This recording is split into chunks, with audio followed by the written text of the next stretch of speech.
एक सवाल। क्या तुम्हारी तनख्वाह आती है और महीने के अंत तक पता नहीं चलता कहाँ गई? तुम सोचते हो, मैंने तो कोई बड़ी चीज नहीं खरीदी, कोई महंगी ट्रिप नहीं की, कोई बड़ा खर्चा नहीं किया, फिर भी पैसा नहीं बचा। दोस्त, मैं तुम्हें आज एक सच बताने वाला हूं। तुम्हारा पैसा कोई चुरा रहा है, और वो चोर कोई बाहर का नहीं है। वो वही चीजें हैं जो तुम हर रोज इस्तेमाल करते हो। वो एप्स, वो बैंक, वो ईएमआई, वो इंश्योरेंस, सब मिलकर तुम्हारी जेब काट रहे हैं। और सबसे बड़ी बात, ये सब पूरी तरह कानूनी है। आज इस वीडियो में मैं तुम्हें बताऊंगा 5 ऐसे हिडन फाइनेंशियल ट्रैप्स जो भारत के 90% लोग नजरअंदाज करते हैं। और अगर तुमने आज इनमें से सिर्फ एक भी चीज ठीक की, तो तुम्हारे साल के 30,000 रुपए से लेकर 1 लाख रुपए तक बच सकते हैं। यकीन नहीं होता? रुको, नंबर देखोगे तो खुद मान जाओगे। पहले एक बात साफ कर लेते हैं। मैं आज जो बात करने वाला हूं, ये कोई कॉन्स्पिरेसी थ्योरी नहीं है। ये प्योर नंबर्स और डेटा पर बेस्ड है।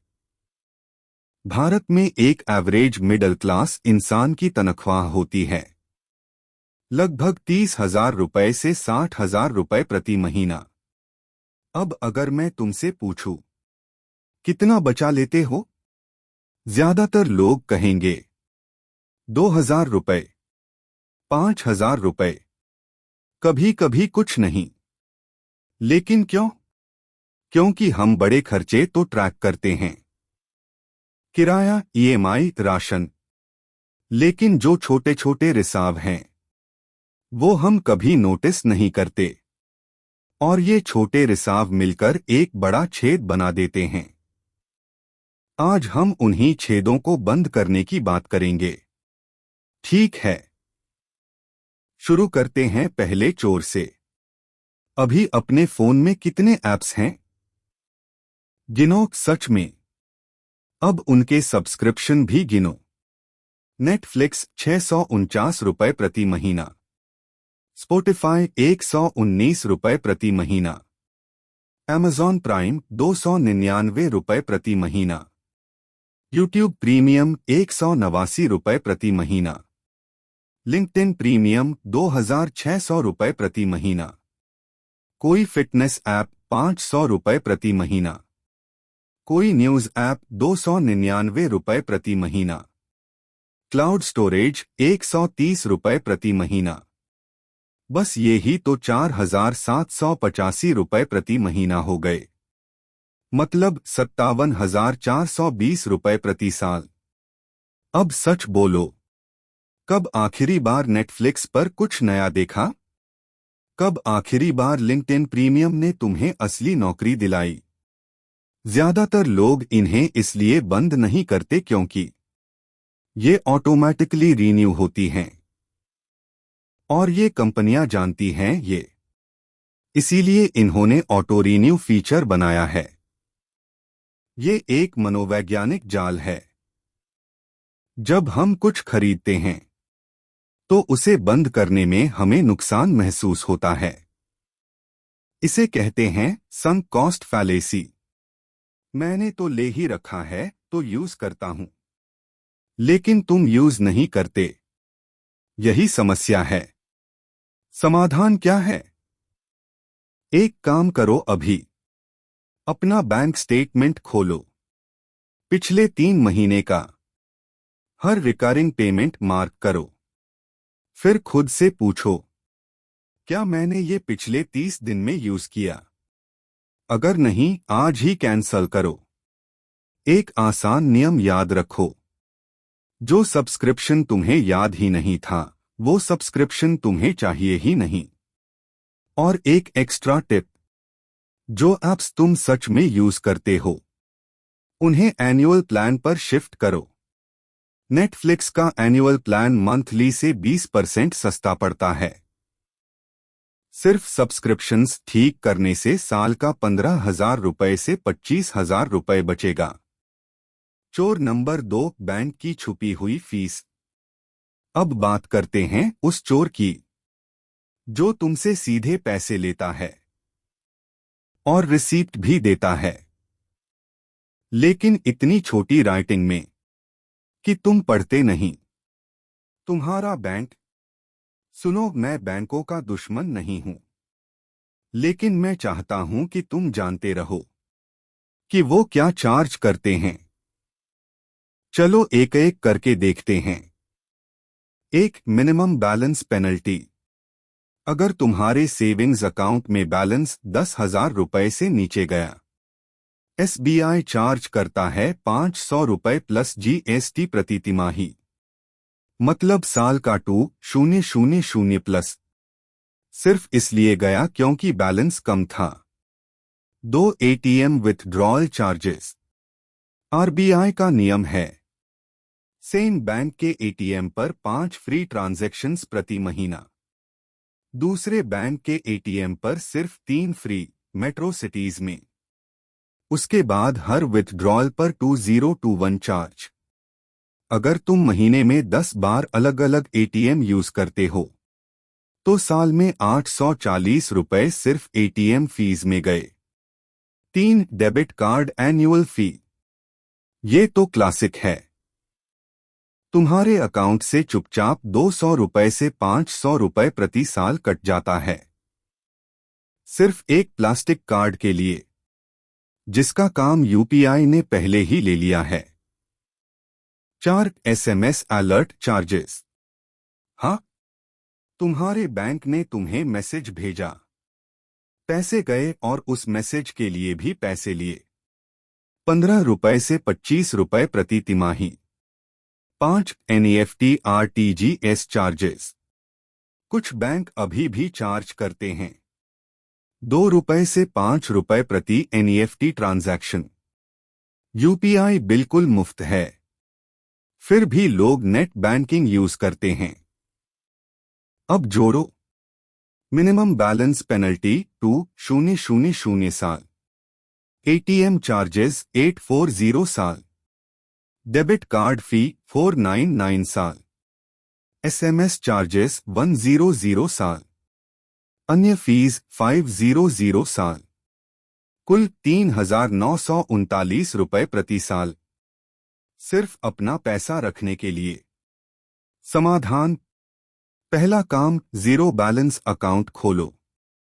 जन धन अकाउंट या कोई भी डिजिटल बैंक जैसे FE money, Jupiter, IDFC first, इनमें जीरो बैलेंस मेंटेन करना होता है।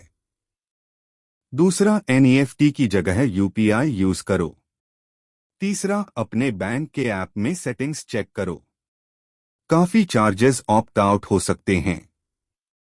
और एक एडवांस्ड टिप, सैलरी अकाउंट और सेविंग्स अकाउंट अलग रखो। सैलरी अकाउंट में सिर्फ मंथली एक्सपेंसेस रखो, बाकी सब स्वीप एफडी में या लिक्विड म्यूचुअल फंड में डालो। इससे मिनिमम बैलेंस पेनल्टी का रिस्क खत्म और ऊपर से इंटरेस्ट भी मिलेगा। चोर नंबर 3, नो कॉस्ट ईएमआई का झूठ। यार, ये मेरा फेवरेट चोर है क्योंकि ये सबसे ज्यादा छुपा हुआ है। क्या तुमने कभी ऑनलाइन कुछ खरीदा और देखा नो कॉस्ट ईएमआई अवेलेबल लगा? क्या बात है, बिना ब्याज के ईएमआई। लेकिन रुको, मैं तुम्हें एक रियल एग्जाम्पल देता हूं।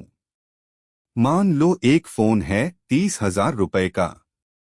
बैंक ऑफर देता है नो कॉस्ट ईएमआई 6 महीने। तुम्हारी ईएमआई होगी 5,000 रुपए प्रति महीना। 6 महीने में 30,000 रुपए, सेम प्राइस। तो मुफ्त है, सही? नहीं, क्योंकि अगर तुम कैश में खरीदने जाते तो डीलर तुम्हें 2,000 रुपए से 3,000 रुपए का डिस्काउंट देता। और ई कॉमर्स साइट्स पर नो कॉस्ट ईएमआई के दौरान प्रोसेसिंग फी होती है 500 रुपए से 1500 रुपए, जो फाइन प्रिंट में होती है। इसके अलावा क्रेडिट कार्ड का यूज होता है ईएमआई के लिए। अगर एक भी पेमेंट मिस हुई, पेनल्टी प्लस इंटरेस्ट 24% से 36% एनुअल रेट। और एक और एंगल, अगर वो पैसा इन्वेस्ट किया होता तो 30,000 रुपए अगर 6 महीने के लिए लिक्विड फंड में रखा तो 900 रुपए से 1,200 रुपए रिटर्न मिलता। मतलब नो कॉस्ट ईएमआई एक्चुअली 3,000 रुपए से 5,000 रुपए का हिडन कॉस्ट है।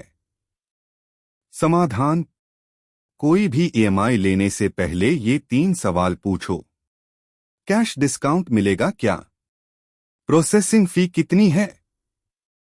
क्या मुझे ये चीज अभी चाहिए या सिर्फ एफओएमओ है? अगर जवाब साफ नहीं, रुको। पैसे बचेंगे गारंटीड। चोर नंबर 4, गलत इंश्योरेंस पैसा डुबो।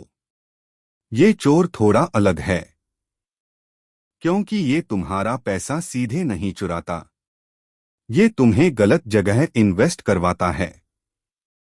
एक सवाल, क्या तुम्हारे पास एलआईसी की कोई पॉलिसी है या कोई मनी बैक प्लान? अगर हाँ, तो ध्यान से सुनना जरूरी है। ट्रेडिशनल एंडोमेंट या मनी बैक पॉलिसीज एवरेज 3% से 5% रिटर्न देती हैं। भारत में इन्फ्लेशन एवरेज 6% से 7% होती है। मतलब तुम्हारा पैसा एक्चुअली नेगेटिव रिटर्न दे रहा है। रियल टर्म्स में मैं एक रियल केस शेयर करता हूं। एक आदमी 30 साल का 50,000 रुपए प्रति साल की एलआईसी पॉलिसी ली। 20 साल बाद मैच्योरिटी 15 लाख रुपए। उसने कुल भरा 10 लाख रुपए। फायदा दिखा 5 लाख रुपए। लगा 5 लाख रुपए का फायदा। लेकिन अगर वही 50,000 रुपए प्रति साल एक इंडेक्स फंड में लगाता 20 साल के लिए और एवरेज 12% रिटर्न मिले, तो रिजल्ट होता 40 लाख रुपए से ज्यादा। अंतर 25 लाख रुपए। यही है इंश्योरेंस ट्रैप। इंश्योरेंस कंपनीज इस कॉम्बिनेशन को इंश्योरेंस प्लस इन्वेस्टमेंट बता के बेचती हैं, लेकिन एक्चुअली दोनों काम ठीक से नहीं होता। सही तरीका क्या है? एक सिंपल फॉर्मूला याद रखो। Did by term, invest the difference. Term insurance low pure life cover के लिए 1 रुपया करोड़ का टर्म 30 साल के इंसान के लिए सिर्फ 8,000 रुपए से 12,000 रुपए प्रति साल, और बाकी पैसा म्यूचुअल फंड में। इंश्योरेंस सुरक्षा, म्यूचुअल फंड विकास, इन्हें कभी मिक्स मत करो। चोर नंबर 5, लाइफस्टाइल इन्फ्लेशन सबसे बड़ा चोर। और अब आता है सबसे खतरनाक चोर। ये कोई कंपनी नहीं है, ये कोई बैंक नहीं है, ये तुम खुद हो। लाइफस्टाइल इन्फ्लेशन का मतलब है जब भी तुम्हारी आमदनी बढ़ती है, तुम्हारे खर्चे भी ऑटोमेटिकली बढ़ जाते हैं। प्रमोशन मिला, नया फोन, बोनस आया, बाहर खाना, इंक्रीमेंट मिली, बड़ा फ्लैट। और ये सबसे डेंजरस इसलिए है क्योंकि ये बहुत नेचुरल लगता है। मैं ज्यादा कमा रहा हूं तो ज्यादा खर्च करना तो बनता है ना? लेकिन डेटा क्या कहता है? एससीबीआई की एक रिपोर्ट के मुताबिक भारत में सिर्फ 27% वर्किंग प्रोफेशनल्स सिस्टमैटिकली इन्वेस्ट करते हैं। बाकी 73% आमदनी के साथ साथ उनका लाइफस्टाइल भी बढ़ जाता है। सेविंग्स का परसेंटेज सेम रहता है या घटता है। एक रियल एग्जाम्पल, राहुल 25 साल में 30,000 रुपए तनख्वाह, 5,000 रुपए बचाता था।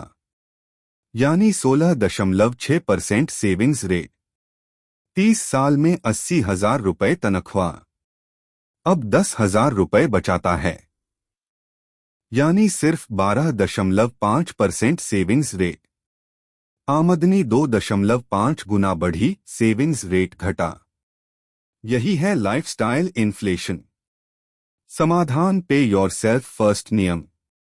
तनख्वाह आते ही पहले सेविंग्स इन्वेस्टमेंट ऑटो डेबिट करो, बाकी जो बचे उस पर जियो। एक फॉर्मूला, 50-30-20 नियम। 50% जरूरतें, किराया, खाना, बिल। 30% इच्छाएं, मनोरंजन, बाहर खाना। 20% बचत, निवेश। और एक एडवांस्ड टिप, जब भी इंक्रीमेंट मिले उस इंक्रीमेंट का 50% निवेश में डालो, बाकी 50% लाइफस्टाइल पर खर्च करो। इस तरह तुम खुश भी रहोगे और अमीर भी बनोगे। तो चलते चलते एक क्विक रिकैप। चोर नंबर 1, सब्सक्रिप्शंस। काम, बैंक स्टेटमेंट खोलो, अनयूज्ड सब्सक्रिप्शंस कैंसल करो। बचत 15,000 रुपए से 25,000 रुपए प्रति साल। चोर नंबर 2, बैंक चार्जेस। काम, जीरो बैलेंस अकाउंट खोलो, यूपीआई यूज करो। बचत 3,000 रुपए से 5,000 रुपए प्रति साल। चोर नंबर 3, नो कॉस्ट ईएमआई। काम, हमेशा पहले कैश डिस्काउंट चेक करो। बचत 3,000 रुपए से 8,000 रुपए प्रति साल। चोर नंबर 4, गलत इंश्योरेंस। काम, टर्म प्लस एमएफ लो एंडोमेंट बंद करो।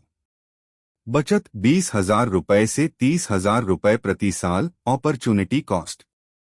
चोर नंबर 5, लाइफस्टाइल इन्फ्लेशन। काम, पे योरसेल्फ फर्स्ट, 50-30-20 फॉलो करो।